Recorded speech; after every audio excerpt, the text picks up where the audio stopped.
Hi friends, welcome to my channel. గోధుమ రవ్వతో ఎవరన్నా గోధుమ రవ్వ ఫ్రైడ్ రైస్ ఎప్పుడన్నా చేశారండి? నేను చేశాను. ఎప్పుడు అందరిలాగా గోధుమ రవ్వ ఉప్మాని, గోధుమ రవ్వ కిచిడి అని అలా చేస్తే మన టాలెంట్ ఏం కనిపిస్తుందండి. అప్పుడప్పుడు మన సొంత ప్రయోగాలు కూడా మనం చేసుకోవాలి.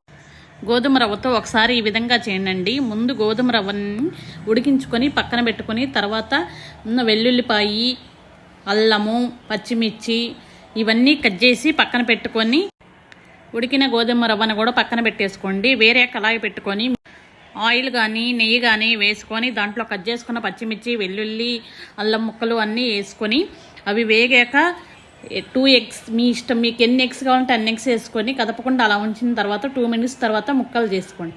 తర్వాత గోధుమ రవ్వ వేసి కలిపి దింపేసుకోండి. చివరగా కొంచెం నిమ్మకాయ పిండుకోండి. ప్లీజ్ సబ్స్క్రైబ్ చేసుకోండి.